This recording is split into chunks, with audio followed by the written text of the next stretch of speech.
Hello my dear students. तो बच्चों बढ़ते हैं जेनेटिक्स में आगे मेंडल के मोनो हाइब्रिड क्रॉस के साथ। लास्ट सेशन में हमने कुछ बेसिक्स पढ़े, जीन क्या है, एलील क्या है, genotype, phenotype, character, trait, true breed या प्योर ब्रीड क्या होता है। ये सारी टर्म्स आपको एकदम अच्छे से क्लियर होनी चाहिए, then only you will be able to understand the genetics. Okay, तो हमने पढ़ा था कि जेनेटिक्स, जिसके फादर मेंडल को कहा जाता है, उन्होंने इस मिस्ट्री को रिवील करने के लिए कि ये क्या है, कैरेक्टर्स कैसे कौन कंट्रोल करता है, कैसे पेरेंट्स के जो ऑफस्प्रिंग्स हैं वो कुछ बातों में उनसे मिलते हैं जबकि कुछ में उनसे अलग होते हैं, ये सब चीज़ें ना उन्हें बहुत परेशान कर रही थी। तो उन्होंने जहाँ पे वो रहते थे, मैंने आपको बताया था, उस जगह पर बहुत बड़े नंबर में पी प्लांट्स अवेलेबल थे। तो गार्डन पी को अपना एक्सपेरिमेंटल मटीरियल मानकर उन्होंने अपने एक्सपेरिमेंट शुरू किए एंड 7 ईयर्स तक, 1856 से 1863 तक ही कंडक्टेड एक्सपेरिमेंट्स कंटिन्यूसली। 7 साल तक उन्होंने मेहनत की बच्चों, तब जाके उन्होंने लॉज ऑफ इनहेरिटेंस दिए। पी से रिलेटेड याद रखना, गार्डन पी का scientific name short life span था, इसलिए उन्होंने उसको चूज किया। भाई हर 3 मंथ में लगभग उन्हें नई जनरेशन मिल जाती थी। पी में क्रोमोसोम्स का नंबर याद रखना 7 पेयर होता है। एंड पी को उन्होंने इसलिए भी चूज किया क्योंकि पी प्लांट में बाइसेक्शुअल फ्लावर्स होते हैं, तो बाइसेक्शुअल फ्लावर्स होने की वजह से वो सेल्फिंग भी करवा सकते थे और क्रॉस भी करवा सकते थे। क्रॉस के लिए मैंने आपको बोला था which method he used, artificial hybridization, which I have already explained. ठीक है, तो अब आते हैं हम मेंडल के क्रॉस पर। हमने पढ़ा था कि भाई मेंडल को बड़ा ही आश्चर्य हुआ जब उन्होंने अपने एक्सपेरिमेंट्स के लिए प्योर प्लांट्स यूज किए थे ना बच्चों। प्योर का मतलब जो मैंने आपको बताया था कि कई जनरेशन तक सेम ट्रेट शो करता है, ऐसे ब्रीड को आप कहते हो प्योर ब्रीड या ट्रू ब्रीड, और ये बट ऑब्वियस ये होमोजाइगस कंडीशन में ही पॉसिबल है। ओके, तो उन्होंने जब टॉल एंड ड्वार्फ प्लांट को क्रॉस करवाया था तो उनको क्या मिला था कि भाई F1 में सारे के सारे टॉल हैं। जब पेरेंट्स 2 तरह के हैं तो उनके बच्चों में भी दोनों चीज़ें आनी चाहिए थी या कोई इंटरमीडिएट हाइट आनी चाहिए थी, बट ऐसा कुछ नहीं हुआ। सारे प्लांट्स एग्जैक्टली टॉल प्लांट की तरह हाइट रख रहे थे। ओके, और जब उस टॉल प्लांट में सेल्फिंग होने दी उन्होंने तो फिर से रिजल्ट गड़बड़ हो गया। अब टॉल प्लांट की सेल्फिंग से सारे टॉल आने चाहिए, बट फिर से टॉल के साथ ड्वार्फ प्लांट्स भी उन्हें मिले इन द रेशियो ऑफ 3:1।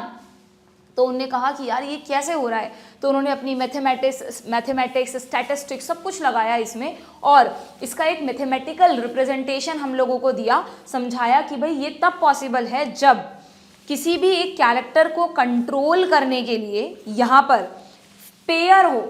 किसका पेयर हो? जैसे अब जिसको हम जीन या एलील बोलते हैं, मेंडल ने तो वो वर्ड यूज़ किया नहीं था, तो जैसे हम नहीं बोलते थे कि सपोज करो ये एक फैक्टर है, तो उन्होंने उसको फैक्टर ही नाम दे दिया कि भाई किसी भी ऑर्गेनिज्म में कुछ फैक्टर्स होते हैं जो पेयर में होते हैं, और ये जो पेयर ऑफ फैक्टर है ये एक पर्टिकुलर कैरेक्टर को कंट्रोल करता है। जैसे अगर पी प्लांट के फ्लावर का कलर है तो फ्लावर कलर को डिसाइड करने के लिए उसमें एक पेयर ऑफ फैक्टर होगा, हाइट को डिसाइड करने के लिए एक अलग पेयर ऑफ फैक्टर होगा, पॉड कलर को डिसाइड करने के लिए एक अलग पेयर ऑफ फैक्टर होगा। तो उन्होंने कहा कि भाई किसी भी ऑर्गेनिज्म में ना खूब सारे पेयर होते हैं, किसके? फैक्टर्स के। हर पेयर ऑफ फैक्टर किसी एक कैरेक्टर को कंट्रोल करता है और प्लस जो ये कंट्रोलिंग फैक्टर है वो डोमिनेंस भी शो करता है। डोमिनेंस को उन्होंने कैसे समझाया बच्चों कि उन्होंने कहा कि भाई मैं जब भी 2 कॉन्ट्रास्टिंग ट्रेट वाले प्लांट्स में क्रॉस कर रहा हूँ ना, 2 कॉन्ट्रास्टिंग ट्रेट यानी टॉल और ड्वार्फ में कर रहा हूँ, या मान लो वॉयलेट और वाइट फ्लावर वाले पी प्लांट्स में करवा रहा हूँ, या ग्रीन सीड और येलो सीड वाले में करवा रहा हूँ, तो हर बार मुझे रिजल्ट में F1 जनरेशन में एक ही ट्रेट मिल रहा है, दोनों नहीं आ रहे। हर बार 7 के 7 टाइप के जो कैरेक्टर उन्होंने चूज किए थे सब पे अलग अलग क्रॉस करवा के देख लिए उन्होंने, पर हर बार जो 2 प्योर प्लांट का रिजल्ट प्रोजेनी होता था, F1 जनरेशन होता था, वो उन्हें एक ही ट्रेट उसमें मिलता था। तो उन्होंने इस चीज को कैसे मैथमेटिकली एक्सप्रेस किया कि अगर यहाँ पर प्योर प्लांट में ये कैपिटल टी मान लूँ मैं और ये स्मॉल टी मान लूँ, तो यहाँ से एक कैपिटल टी एक स्मॉल टी आया होगा, और जब भी ये दोनों साथ में आएंगे तो दोनों खुद को एक्सप्रेस नहीं करेंगे, यानी एक टॉलनेस का फैक्टर आया, एक ड्वार्फनेस का फैक्टर आया। तो उन्होंने ये भी कहा अपने एक्सपेरिमेंट्स में कि भाई अगर ये F1 इन दोनों का रिजल्ट है तो डेफिनेटली F1 को फादर और मदर दोनों से ही जीन्स मिले हैं, दोनों से ही फैक्टर्स मिले हैं। जीन वर्ड तो उन्होंने यूज ही नहीं किया था, लेकिन ऐसा पॉसिबल है कि जब इस पेयर में दोनों डिसिमिलर हों, एक टॉलनेस का फैक्टर है, एक ड्वार्फनेस का फैक्टर है, तो जरूरी नहीं है दोनों खुद को एक्सप्रेस करें, बल्कि हर बार उन्होंने क्या देखा कि दोनों में से किसी एक ही ने खुद को एक्सप्रेस किया, और जो भी खुद को एक्सप्रेस कर रहा था उसे उन्होंने नाम दे दिया डोमिनेंट फैक्टर, कि भैया ये तो इस कैरेक्टर में जो दो तरह के ट्रेट है ना, उस ट्रेट का डोमिनेंट दादागिरी करने वाला फैक्टर है कि अगर मैं प्रेजेंट हूं तो मेरी प्रेजेंस में तुम खुद को एक्सप्रेस नहीं कर सकोगे। और ये बात उन्होंने 7 के 7 एक्सपेरिमेंट्स में देखी, जो अलग अलग कैरेक्टर्स यूज किए थे, मतलब सब पे देखी है ना। तो उसी के बेसिस पर हमने एक टेबल बना ली थी लास्ट सेशन में कि भाई यहाँ पर आप किसको डोमिनेंट मानोगे, किसको रेसेसिव, ये मेंडल ने इसी बेसिस पर बनाई थी, जो F1 में आता उसको वो डोमिनेंट में रख देते, ठीक है। फिर उनने आगे कारण दिया कि अब भाई इसको भी जस्टिफाई करो। ये तो हमें समझ में आ गया कि भाई F1 में क्यों एक ही ट्रेट बच्चों में आ रहा है, अब इस बात को भी तो जस्टिफाई करो कि जब इस F1 प्लांट में आप सेल्फिंग करा रहे हो, सेल्फिंग यानी यही मेल गैमीट बना रहा है और यही फीमेल गैमीट बना रहा है, तो क्यों फिर से टॉल और ड्वार्फ यानी दोनों ट्रेट वापस अपीयर हुए। तो देखना इसको उन्होंने कैसे एक्सप्लेन किया। उन्होंने कहा कि भाई अगर F1 प्लांट में एक प्लांट है जिसको मैं मान रहा हूँ TT जीनोटाइप रखता है, तो यही मेल गैमीट बनाएगा और यही फीमेल बनाएगा, तो इसी को मैं 2 बार लिख लूँ, यही मेल गैमीट बनाएगा, तो मेल गैमीट बनाने के लिए मान लो ये है तो ये अलग अलग हो जाएंगे, और जब ये फीमेल गैमीट बना रहा है तब भी ये अलग अलग हो जाएंगे। आप इसको थोड़ा थोड़ा, मेंडल ने तो नहीं किया था, उनके टाइम तो नहीं पता था, बट आप इन चीज़ों को सेल और क्रोमोसोम से लिंक करते चलो तो आपको समझ में आ जाएगा। आप सेल डिवीजन में पढ़ते हो ना कि गैमीट बनते वक्त जो पेयर्ड क्रोमोसोम्स हैं वो अलग अलग हो जाते हैं, तो बस वही हो रहा है। ये जो हम बार बार TT लिख रहे हैं ये एक तरह से होमोलोगस क्रोमोसोम ही लिख रहे हैं बच्चों हम, है ना। तो होमोलोगस क्रोमोसोम सेपरेट होते हैं ना, अगर ये 23 पेयर हैं ऐसे हमारे में, तो 23 पेयर में से 23 क्रोमोसोम इधर और 23 क्रोमोसोम इधर, तो वही तो हो रहा है यहाँ पर, ठीक है। तो उन्होंने कहा कि भाई जब इसने गैमीट बनाए होंगे तब ये सेपरेट हो गए फैक्टर्स, और अब जब ये फैक्टर्स दोबारा जुड़ते हैं तो आप हमेशा बोलते हो कि प्रोबेबिलिटी तो कुछ भी है, यानी अगर मैं मानूं ये मेल है और ये फीमेल है, एक ही प्लांट में ये मेल गैमीट बना रहा है, ये फीमेल गैमीट बना रहा है, तो ये पॉलन हुए दोनों, ये ओवम हुए, तो ये पॉलन इस ओवम से भी फ्यूज हो सकता है, ये पॉलन इस ओवम से भी फर्टिलाइज हो सकता है, या ये पॉलन इससे हो सकता है, या ये इससे हो सकता है। चारों प्रोबेबिलिटीज हैं कि नहीं है?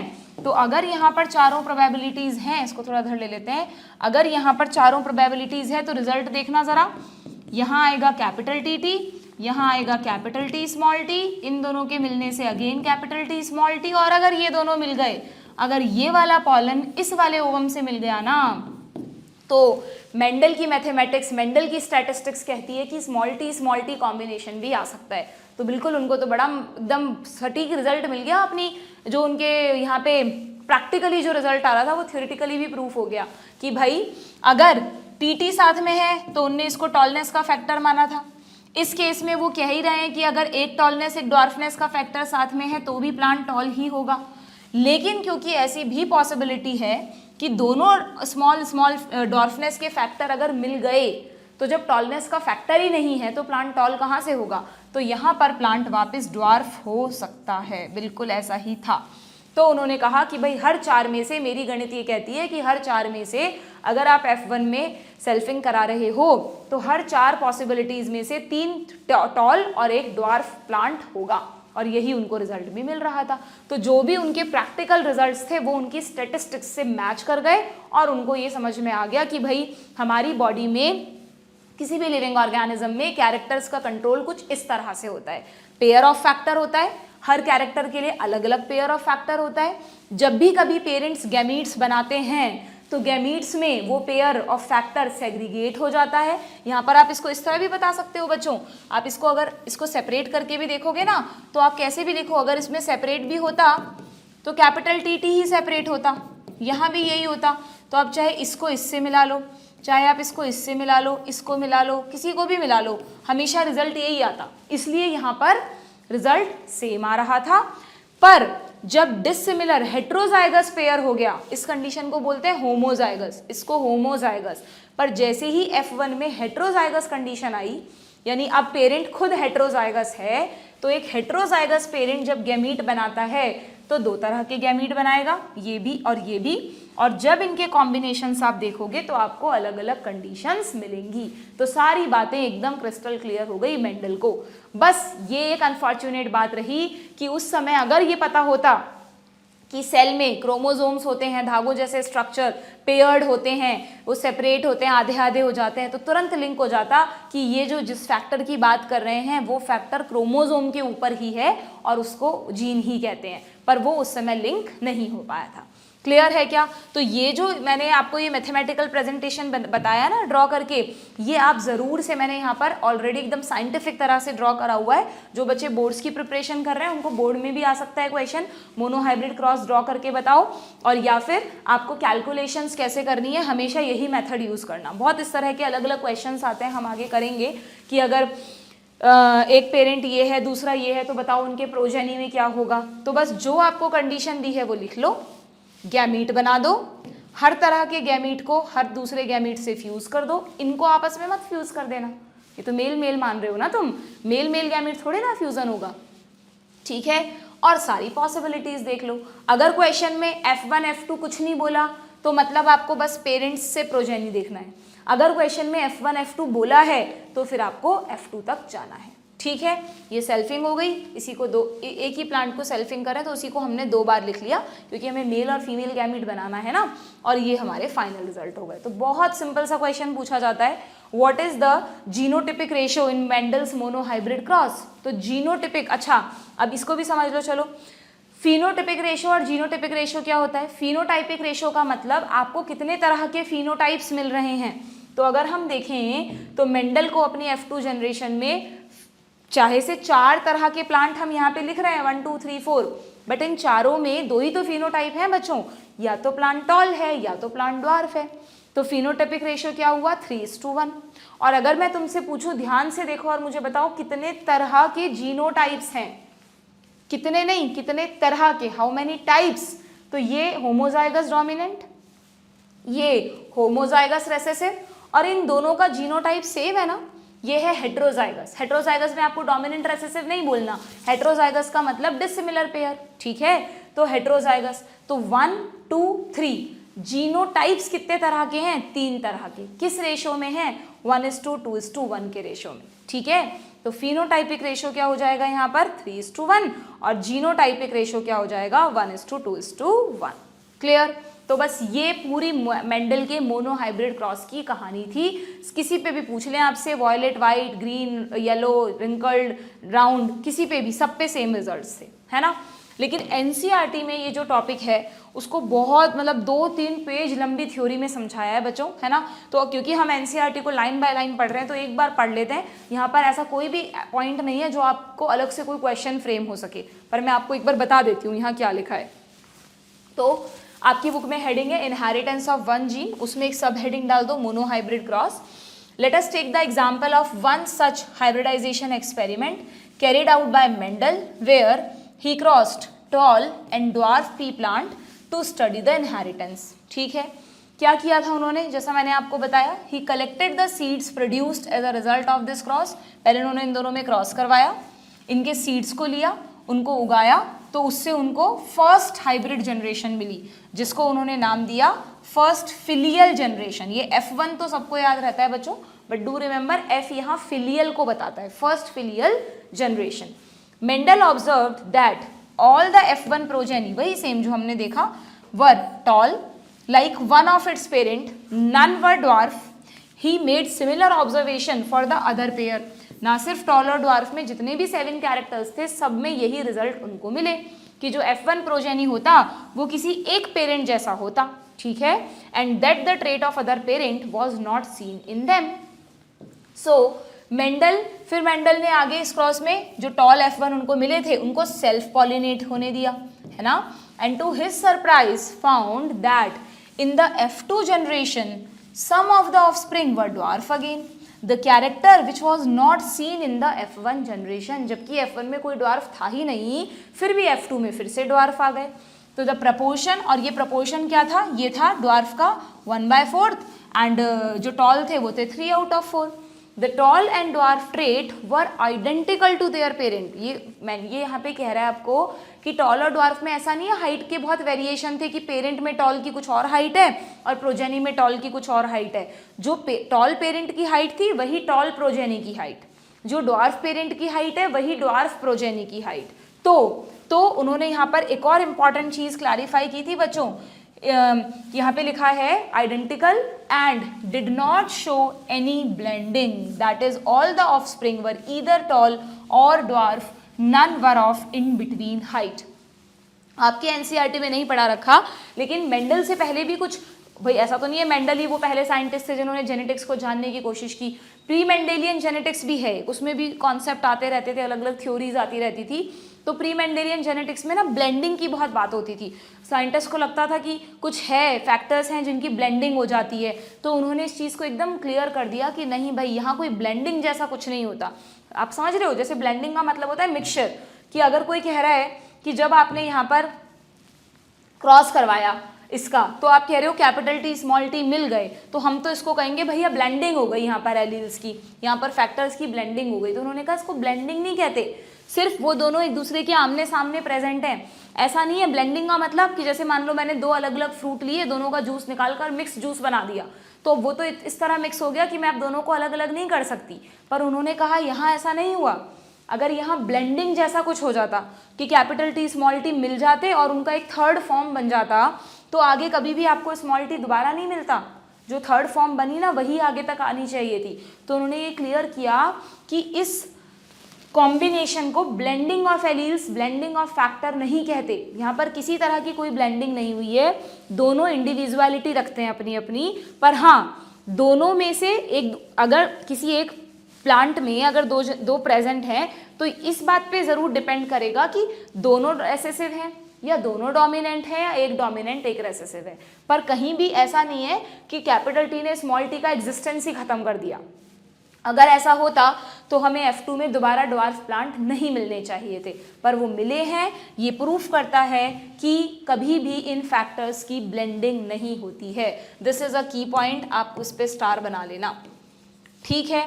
Similar results were obtained with other traits that he studied, वही होता था।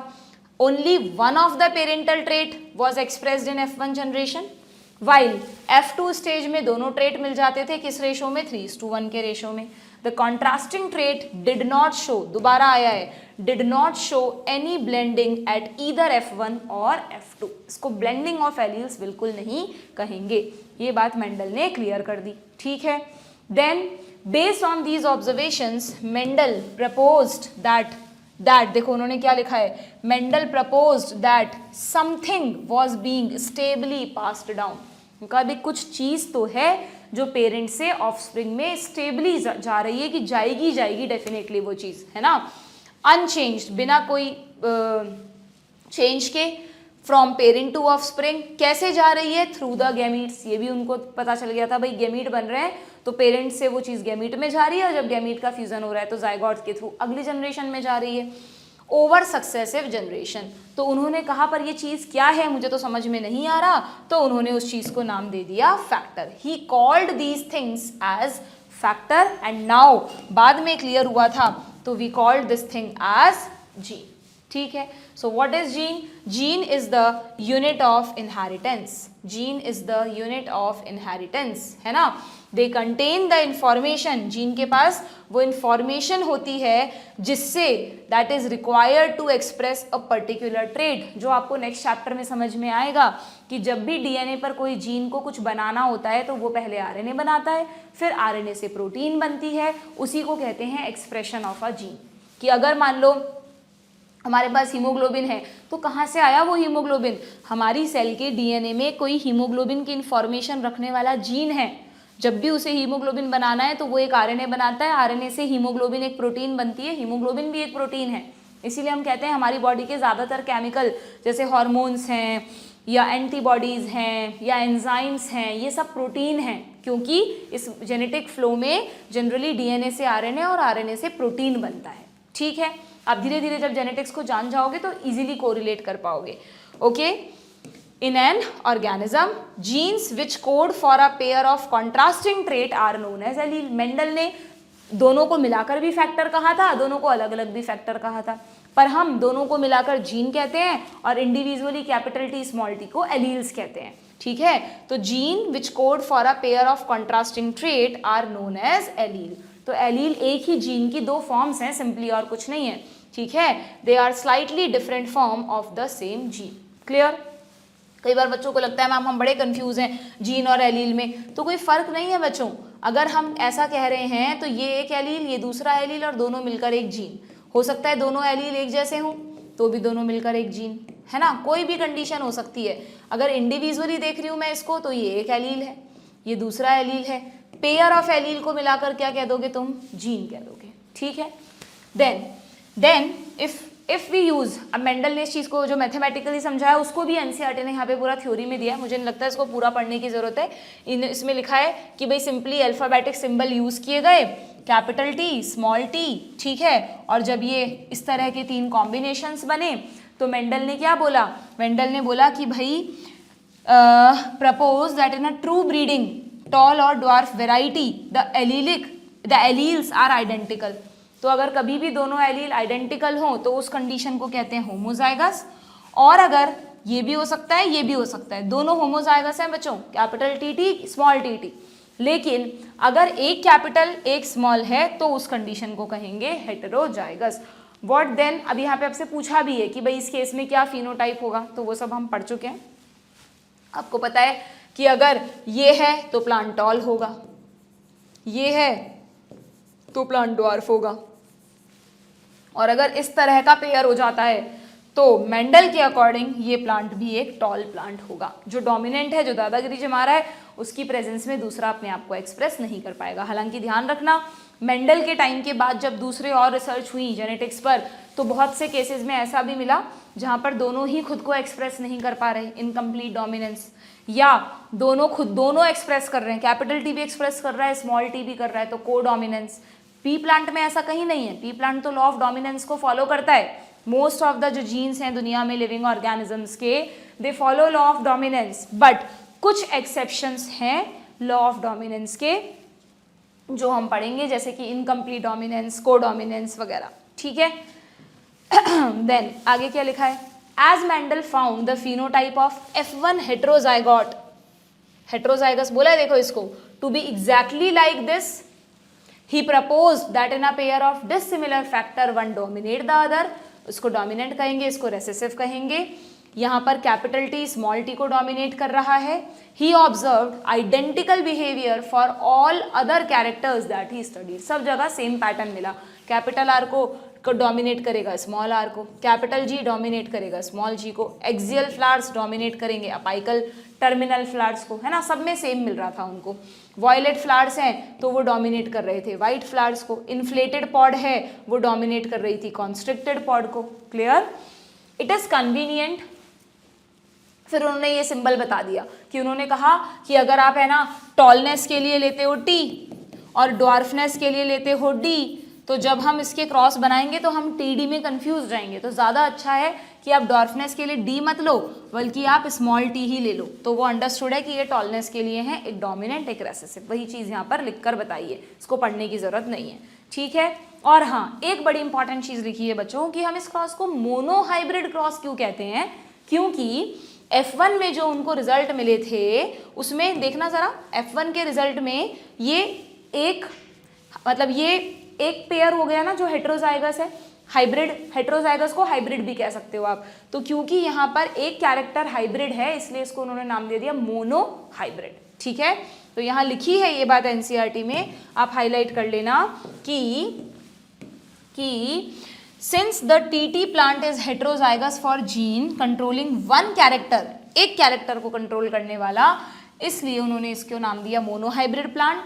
ये जो F1 जनरेशन में प्लांट मिला उसको उन्होंने कहा ये एक मोनोहाइब्रिड है और इस क्रॉस का नाम रख दिया मोनोहाइब्रिड क्रॉस। जब हम डाई हाइब्रिड क्रॉस पढ़ेंगे तो वहां हम ऐसे बनाते हैं ना, तो वहां पर देखो दो हो गए, एक ये पेयर हो गया, एक ये पेयर हो गया, दो हेट्रोजाइगस कंडीशन है, दो हाइब्रिड कैरेक्टर्स वो पढ़ रहे हैं, तो इसलिए उन्होंने उसको नाम दे दिया डाई हाइब्रिड और क्रॉस का नाम पड़ गया डाई हाइब्रिड क्रॉस। ठीक है, then from the observation that the recessive parent is expressed without any blending, फिर से आया है देखो, in F2 generation we can infer that when the tall and dwarf plant produce gamete by the process of meiosis, the alleles of the parental pair separate or segregate. यहाँ से निकल कर आया लॉ ऑफ सेग्रीगेशन. अगर वो separate नहीं होते, सोचो कैपिटल टी स्मॉल टी अलग नहीं होता, यहाँ पर भी कैपिटल टी स्मॉल टी अलग नहीं होता, तो क्या कभी स्मॉल टी मिल पाता? नहीं. तो उन्होंने इस चीज़ को एक्सप्लेन किया कि भाई ये क्यों आपको वापस से ड्वार्फ प्लांट भी मिल रहे हैं, because of segregation of factors. ठीक है. और उन्होंने कहा कि एक फैक्टर ही एक गैमीट में जाता है. ऐसा कभी नहीं होगा कि कैपिटल टी स्मॉल टी एक साथ एक गैमीट में चले जाएं और दूसरे गैमीट को कुछ ना मिले. ऐसा नहीं होगा. हमेशा ये इक्वल डिस्टेंस. हमें पता है कि अगर 23 पेयर क्रोमोसोम है तो 23 इधर जाएंगे. अगर कभी इम्प्रॉपर सेपरेशन होता है तो वो तो डिसऑर्डर्स हो जाएंगे उसकी वजह से. ठीक है. This segregation of allele is a random process. उन्होंने अपनी स्टैटिस्टिक्स में हर तरह की पॉसिबिलिटी दिखाई थी. So there is 50% chance of a gamete containing either allele as verified by the result of crossing. ठीक है. ये सब थ्योरी ना आपकी यहाँ पे कोई ज़रूरी नहीं आप इस थ्योरी को पढ़ो, बस जो लाइन में बता रही हूँ वो हाईलाइट कर देना. ठीक है. In this way the gamete of the tall plant, अब ये कह रहा है कि भाई जो टॉल प्लांट है वो इस तरह के गैमीट बनाएगा, जो ड्वार्फ प्लांट है वो इस तरह के बनाएगा. फिर फर्टिलाइजेशन में ये मिल जाएंगे तो ये रिजल्ट आएगा, है ना. फिर दोबारा से जब गैमीट बनेंगे तो अब की बार क्या होगा, अब की बार जो गैमीट हैं वो दो तरह के बनेंगे और फाइनल रिजल्ट्स हमको मिल जाएंगे.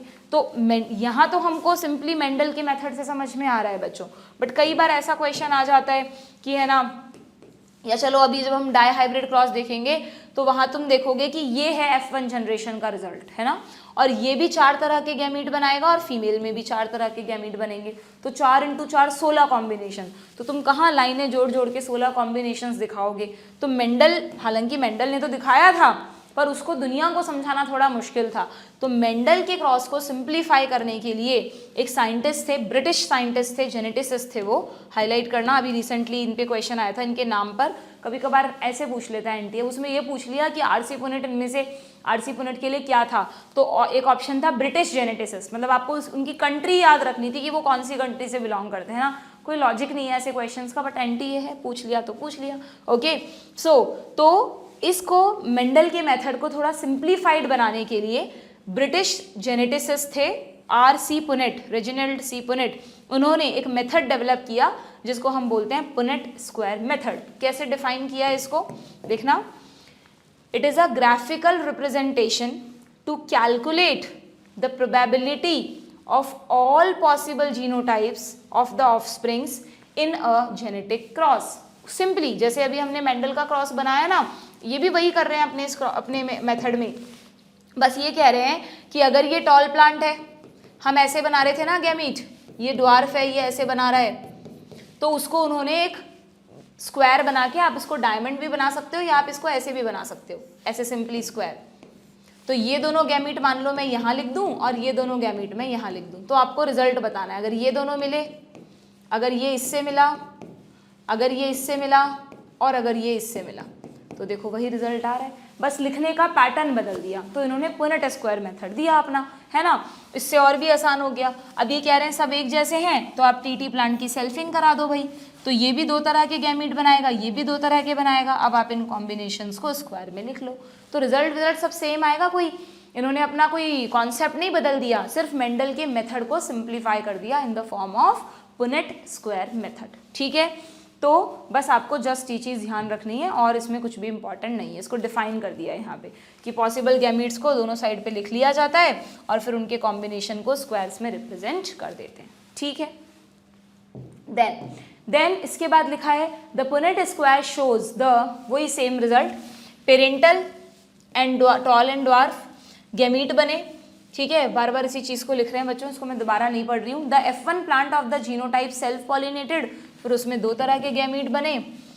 50% चांसेस इसको इससे मिलाने के हैं, तो रिजल्ट्स में हमको ये भी मिलेगा, ये भी मिलेगा और ये भी मिलेगा F2 जनरेशन में.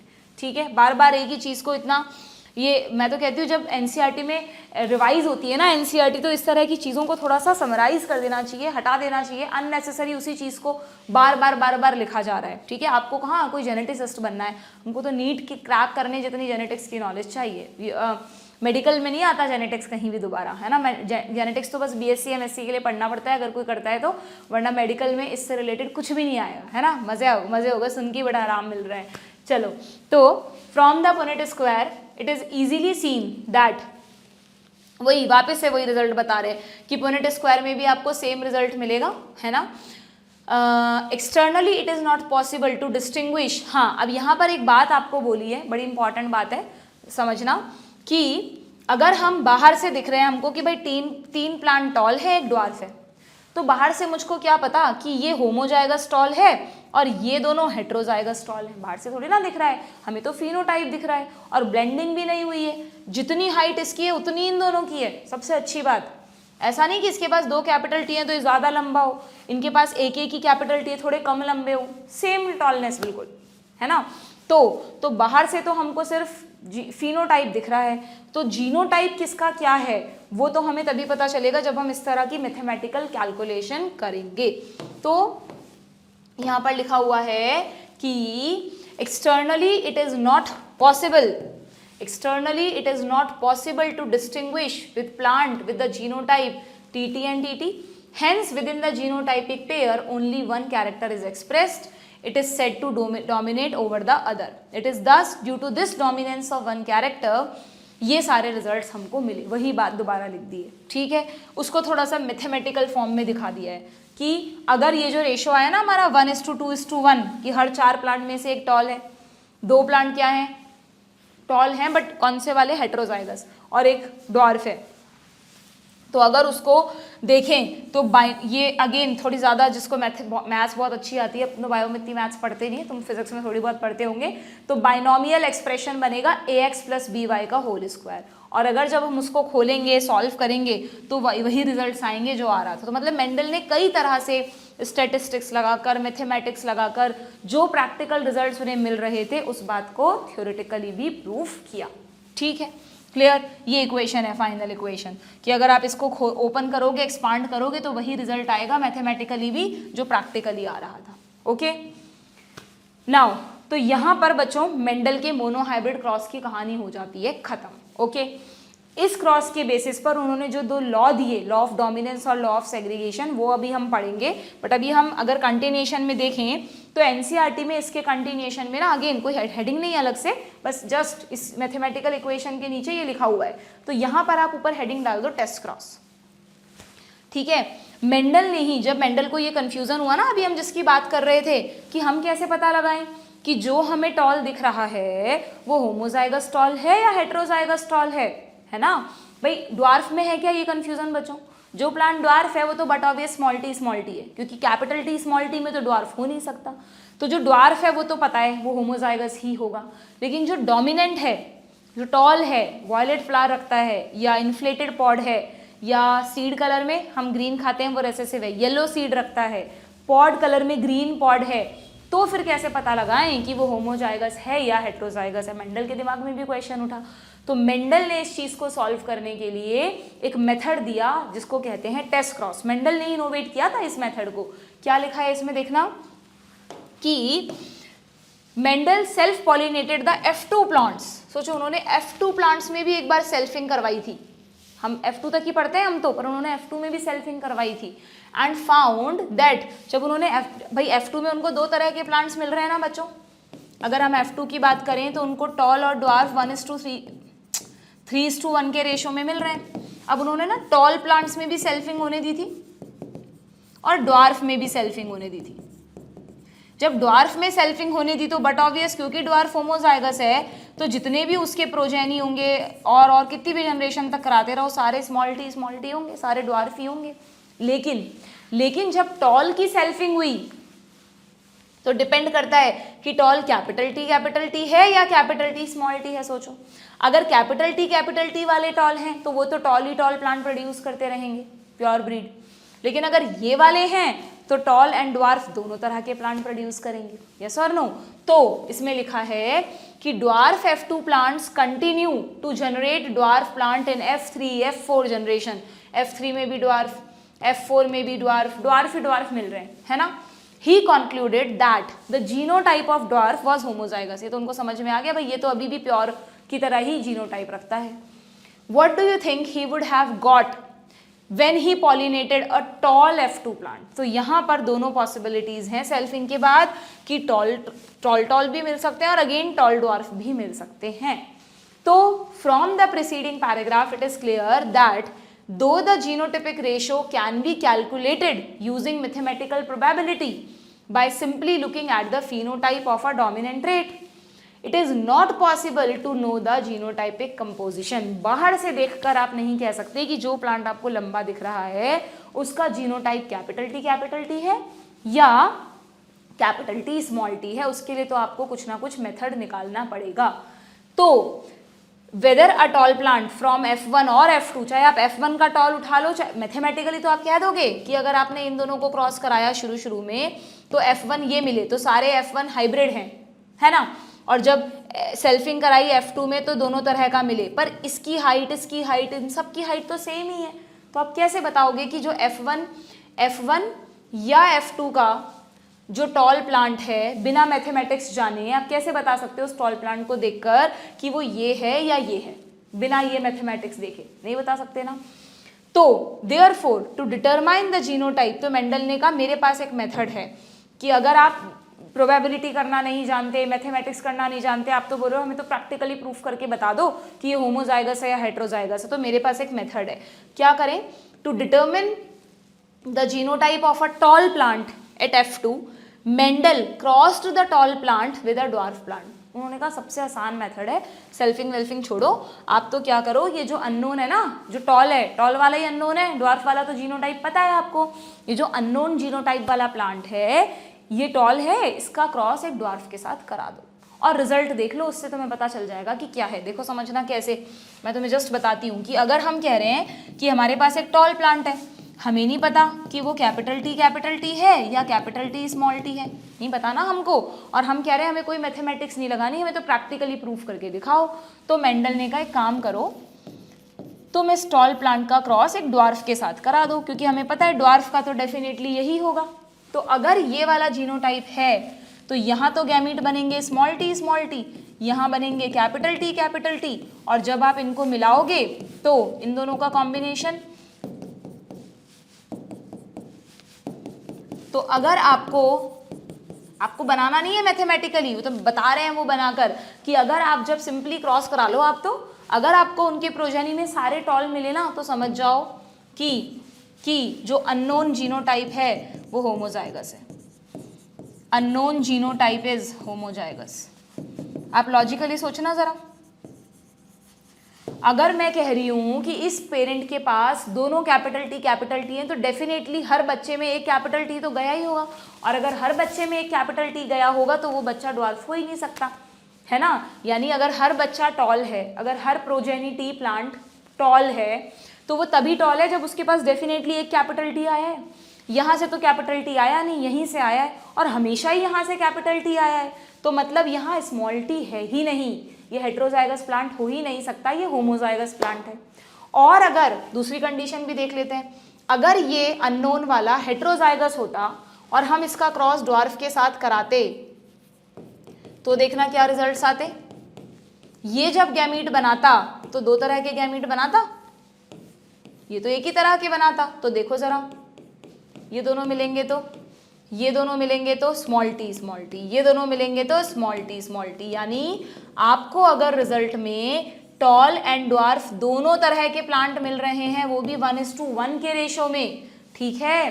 तो यानी अगर आपको टॉल एंड ड्वार्फ दोनों मिल रहे हैं, ऑल टॉल नहीं बल्कि टॉल एंड ड्वार्फ मिल रहे हैं बराबर रेशो में, तो आप समझ जाना कि अननोन जीनोटाइप क्या है, अननोन जीनोटाइप एक हेट्रोजाइगस जीनोटाइप है।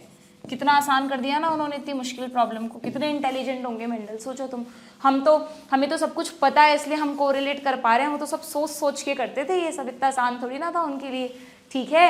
तो बस इसी मेथड को उन्होंने नाम दे दिया टेस्ट क्रॉस, कि भैया तुम्हें कोई मैथमेटिक नहीं लगानी, तुम तो सिंपली क्या करो, तुम तो बस जो अननोन प्लांट है ना तुम्हारा, अच्छा ये डोमिनेंट फिनोटाइप वाला प्लांट है या रेसेसिव, अगर ये रेसेसिव होता तो मुझे जरूरत पड़ती क्या टेस्ट क्रॉस करने की, नहीं। तो टेस्ट क्रॉस हमेशा तब किया जाता है जब आपको एक डोमिनेंट फिनोटाइप वाले प्लांट का जीनोटाइप पता करना हो। नीट में उल्टा भी लिखा हुआ आ जाएगा,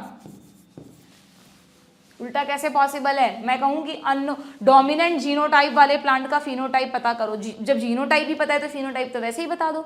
तो तुम्हें फिनोटाइप तो दिख रहा है पर जीनोटाइप नहीं समझ में आ रहा कि यार होमोजाइगस है या हेटेरोजाइगस है, तो तुम कैसे पता लगाओगे कि ये होमोजाइगस है या हेटेरोजाइगस है, तुम पता लगाओगे सिंपली उसका क्रॉस करवा के एक ड्वार्फ प्लांट के साथ। अगर क्रॉस के रिजल्ट में सारे डोमिनेंट प्लांट्स मिले तो समझ जाना ये होमोजाइगस है, अगर क्रॉस के रिजल्ट में डोमिनेंट एंड रेसेसिव दोनों मिले 1:1 के रेशो में तो समझ जाना ये एक हेटेरोजाइगस प्लांट है। और इसी रेशो को, यहाँ तो कोई रेशो ही नहीं आ रहा, यहाँ कोई रेशो आ रहा है क्या, कुछ बच्चे ना, मैं कई बार पूछती हूँ, जैसे मान लो मोनो हाइब्रिड क्रॉस है, मैं तुमसे बोल दूं बच्चों F1 जनरेशन में मुझे रेशो बताओ, कुछ बच्चे बोलते हैं मैम 1:1:1:1, ये रेशो हुआ, चारों टॉल हैं, टॉल का रेशो किसके साथ निकाल रहे हो, टॉल का 12 के साथ ही निकाल रहे हो। F1 जनरेशन में कोई रेशो नहीं आता, रेशो निकालने के लिए दो फिगर्स तो चाहिए, दो क्वांटिटीज तो चाहिए ना आपको, किसके बीच का रेशो निकालोगे, टॉल का रेशो किसके साथ निकालोगे, तो F1 में कोई रेशो ही नहीं होता, ठीक है, जीरो, नन। रेशो हमेशा F2 में, क्योंकि यहाँ पर 2-3 तरह के अलग अलग हैं, समझ रहे हो। तो टेस्ट क्रॉस में भी अगर सारे ही प्लांट टॉल हैं तो रेशो है ही नहीं, रेशो इसमें आएगा, तो या तो टेस्ट क्रॉस करवाने पर कोई रेशो नहीं आएगा, या आएगा तो हमेशा 1:1 आएगा। तो क्या हम 1:1 को टेस्ट क्रॉस रेशो कह सकते हैं बच्चों, तो हमेशा याद रखना 1:1 को कहते हैं टेस्ट क्रॉस रेशो। तुम्हारी बुक में तो मैंने तुम्हें सिंप्लीफाइड एग्जाम्पल से समझाया है, तुम्हारी बुक में टेस्ट क्रॉस दिया है वॉयलेट फ्लावर से, कि अगर एक पी प्लांट है जिसमें वॉयलेट फ्लावर्स हैं, तो आपको पता है वॉयलेट फ्लावर्स डोमिनेंट होते हैं, फिनोटाइप कैसा है ये डोमिनेंट, पर जीनोटाइप पता लगाना है मुझे कि ये होमोजाइगस है या हेटेरोजाइगस है। तो मैं इसका क्रॉस कराऊंगी एक वाइट फ्लावर्ड प्लांट के साथ, वाइट फ्लावर्ड प्लांट के साथ जिसका जीनोटाइप मुझे पता है क्या होगा, डेफिनेटली स्मॉल w। अगर सारे वॉयलेट फ्लावर्स आ रहे हैं तो ये अननोन वाला होमोजाइगस है, अगर हाफ हाफ के रेशो में आ रहे हैं यानी 1:1 के रेशो में आ रहे हैं वॉयलेट और वाइट, तो अननोन वाला क्या है, हेटेरोजाइगस है। समझ गए बात। तो इसको लिख लो बच्चों, इस 1:1 को कहते हैं टेस्ट क्रॉस रेशो। पूछा है नीट में कई बार क्वेश्चन आया, which of the following is test cross ratio, 1:1 and this is a monohybrid cross. ऐसा ही मेंडल ने डाई हाइब्रिड के रिजल्ट्स में कंफर्म करने के लिए भी किया था, उन्होंने टेस्ट क्रॉस डाई हाइब्रिड के लिए भी किया था, उसको हम डिटेल में नहीं पढ़ेंगे, बस इतना सा याद रखना कि अगर तुमसे test cross ratio monohybrid cross के लिए पूछा है, लिख लो, मोनो हाइब्रिड क्रॉस के लिए पूछा है, तब तो ये रेशो होता है 1:1 जैसा हमने देखा। और अगर डाई हाइब्रिड क्रॉस के लिए हम टेस्ट क्रॉस करते ना बच्चों, तो या तो हमें रिजल्ट में सारे डोमिनेंट मिलते, जैसे yellow round yellow round yellow round yellow round, या हमें रिजल्ट में येलो राउंड ग्रीन रिंकल्ड के साथ 1:1 के रेशो में मिलते, और उसमें आता 1:1:1:1, क्योंकि उसमें रिकॉम्बिनेंट्स भी आते कुछ 1:1, सब 1:1 के उसमें आते डाई हाइब्रिड में। मतलब येलो, मैंने तुम्हें कहा ना yellow and round green and wrinkled, तो येलो एंड रिंकल्ड और ग्रीन एंड राउंड भी मिलता है एक एक, ठीक है। तो this is dihybrid test cross ratio, okay. ये भी कभी कुछ एक आध बार नीट में आया हुआ है ऑप्शंस में, ठीक है। क्लियर है कि एकदम सारी चीजें स्टोरी की तरह समझ में आ रही है, जेनेटिक्स बिल्कुल लॉजिकली कैसे मेंडल ने अपने अपने दिमाग लगाया, कैसे उन्होंने चीज़ों को सॉल्व किया। तो ध्यान रखना टेस्ट क्रॉस मेथड भी Mendel, this he called, Mendel ने ही इस मेथड को टेस्ट क्रॉस कहा। तो अगर हमें टेस्ट क्रॉस को डिफाइन करना है तो क्या मैं टेस्ट क्रॉस को ऐसे डिफाइन कर सकती हूँ बच्चों, देखना जरा, कि test cross is a cross between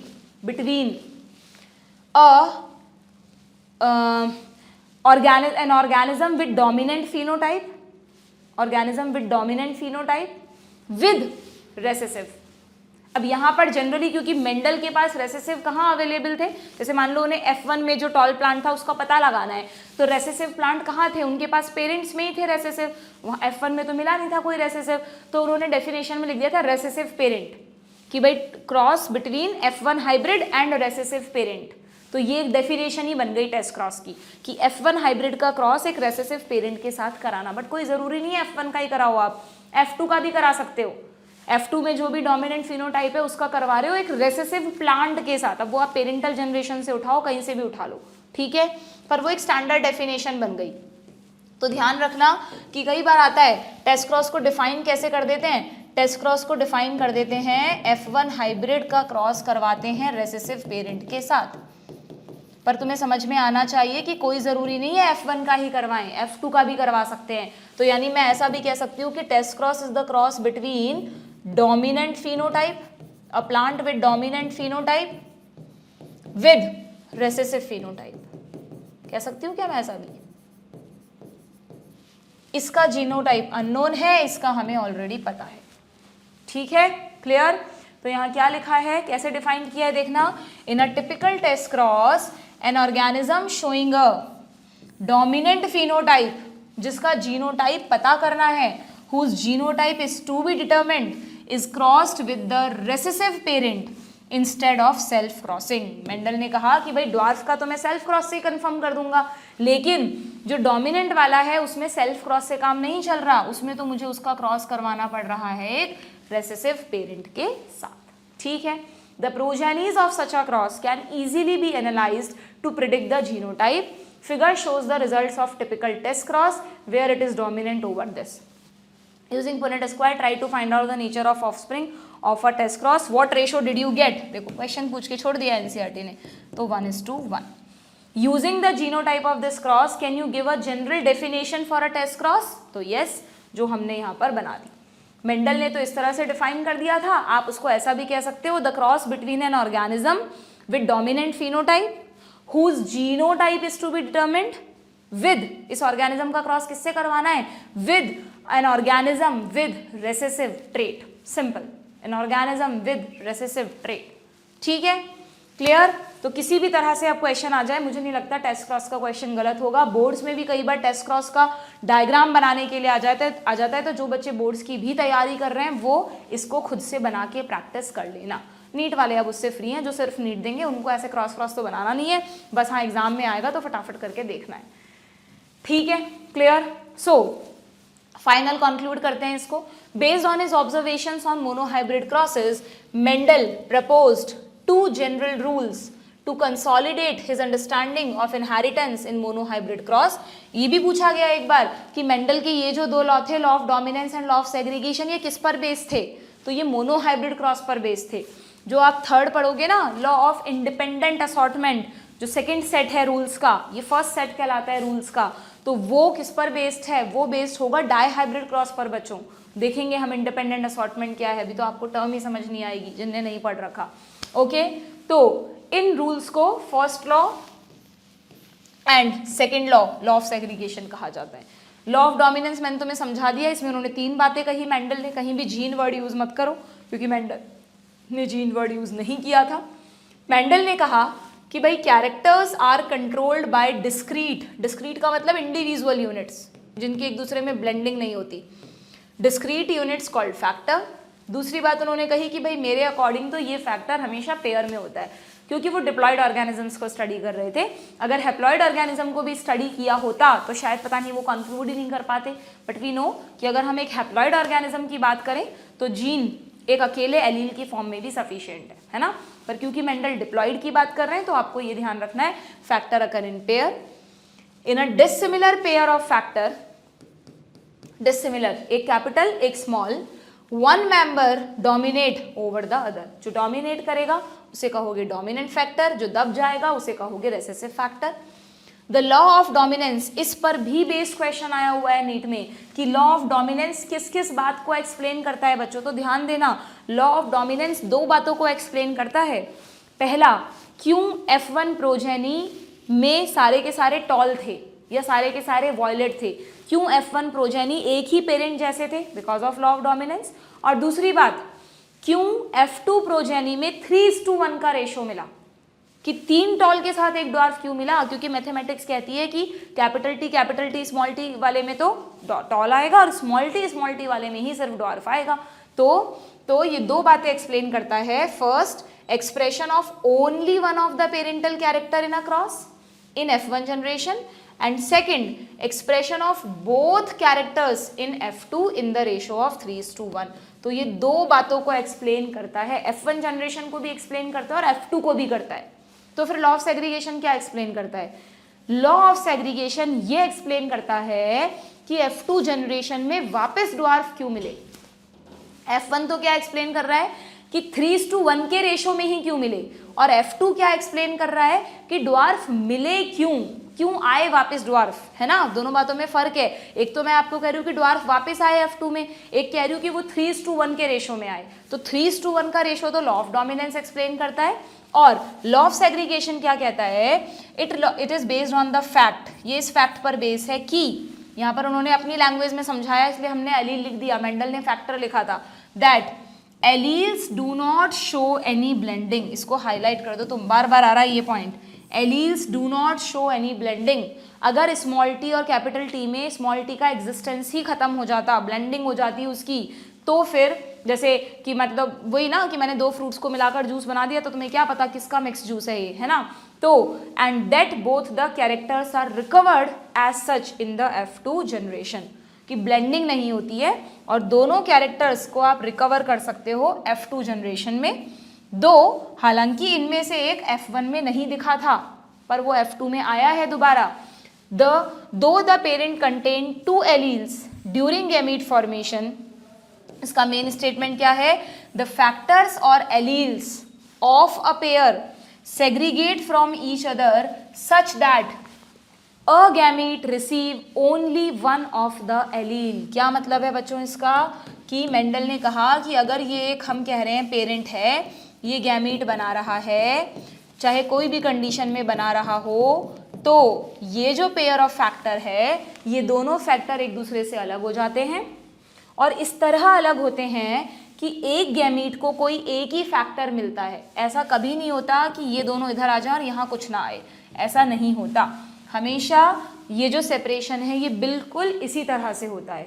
तो उन्होंने इसको law of purity of gametes भी कहा था बच्चों, यहाँ लिख लेना, क्योंकि हमेशा एक गैमीट को एक ही फैक्टर मिलता है, तो इस लॉ को कहा जाता है law of purity of gametes. Gametes pure होते हैं हमेशा, ठीक है ना, जो एक फैक्टर उसमें जाएगा वही जाएगा. ऑफ कोर्स, तो इसका मतलब क्या ये बात क्लियर है कि अगर एक होमोजाइगस पेरेंट है तो उसके सारे गैमीट एक जैसे होंगे? गैमीट तो अलग अलग खूब सारे बनेंगे, बट होंगे तो सब एक जैसे ही, सबके पास कैपिटल टी ही होगा. पर अगर एक हेटेरोजाइगस पेरेंट है तो उसमें दो तरह के गैमीट बनेंगे. अगर हम मोनो हाइब्रिड क्रॉस देख रहे हैं, डाई हाइब्रिड क्रॉस देखेंगे तो वहाँ 4 तरह के गैमीट देखोगे, तो आगे बताऊंगी, ठीक है. तो यहाँ लिखा है कि a homozygous parent produce all gametes similar, while a heterozygous parent produce 2 types of gamete each having 1 allele with equal proportion. 50-50% chances हैं बिल्कुल. ऐसा नहीं कि एक को ज़्यादा दे दे दूसरे को कम चांसेस दे, 50-50% गैमीट्स बनेंगे. इसी के बेस पर तो हम सारा सब कुछ बोलते हैं. सेक्स डिटर्मिनेशन, स्पर्म से एक्स वाई, 50% स्पर्म में एक्स है, 50% में वाई है, सब जेनेटिक्स की ही देन है, ठीक है. बस मेंडल उसको सिंप्लीफाइड फॉर्म में नहीं समझा पाए थे. ओके, मतलब सिंप्लीफाइड ही था, बस ये नहीं बता पाए थे कि वो जीन या क्रोमोसोम की बात कर रहे हैं. ओके, तो this is all about the Mendel's monohybrid cross. समझ में आ गया अच्छी तरह से तुम लोगों को. तो इनहेरिटेंस ऑफ वन जीन का एक पार्ट वी हैव कवर्ड, जिसमें हमने मेंडल का मोनोहाइब्रिड क्रॉस का पूरा पैटर्न देखा, कैसे कैसे उन्होंने चीज़ें एक्सप्लेन की. पुनेट नाम के साइंटिस्ट जो थे, ब्रिटिश जेनेटिसिस्ट RC पुनेट, उन्होंने कैसे उस चीज़ को और सिंप्लीफाइड वे में प्रेजेंट किया. मेंडल ने कैसे टेस्ट क्रॉस के थ्रू अननोन जीनोटाइप्स को भी कंफर्म कर लिया. ओके, ये सारी चीज़ें और फाइनली जो 2 लॉ हैं वो हमने पढ़ लिए हैं.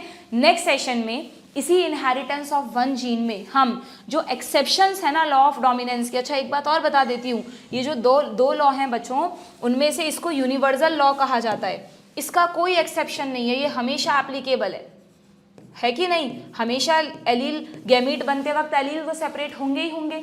इसका एक्सेप्शन है. इस लॉ ऑफ डोमिनेंस का एक्सेप्शन क्या है जो हम नेक्स्ट सेशन में पढ़ेंगे, जैसे कि कोडोमिनेंस, इनकम्प्लीट डोमिनेंस, ओके तो इसका एक्सेप्शन है बट इसका कोई एक्सेप्शन नहीं है। ऐसे ही जो हम मेंडल का थर्ड डायहाइब्रिड क्रॉस के बाद जो पढ़ेंगे ना लॉ ऑफ इंडिपेंडेंट असॉर्टमेंट, उसका भी एक्सेप्शन है। उसका एक्सेप्शन है लिंकेज, वहां पर इंडिपेंडेंट असॉर्टमेंट नहीं होता। तो जो मेंडल के 3 लॉ हैं कहने का मतलब है, उनमें से वो कौन सा लॉ है जिसका कोई एक्सेप्शन नहीं है, वो है लॉ ऑफ सेग्रीगेशन, जिसे law of purity of gametes भी कहते हैं। ठीक है, एक बार खुद से ये सारे क्रॉसेस बना के देख लो, ये जो मैंने बनाए हैं, है ना, ये कहाँ गया, ये तो टेस्ट क्रॉस तो मैंने सिंप्लीफाइड वही बनाया है जो आपकी बुक में है, ओके। और एक ये जो मेंडल का मेन क्रॉस है, ये भी आपको बनाना आना चाहिए, किसी भी तरह से आपसे पूछ लें, ठीक है। चलो नेक्स्ट सेशन में will discuss about the exceptions of law of dominance. Okay, good bye.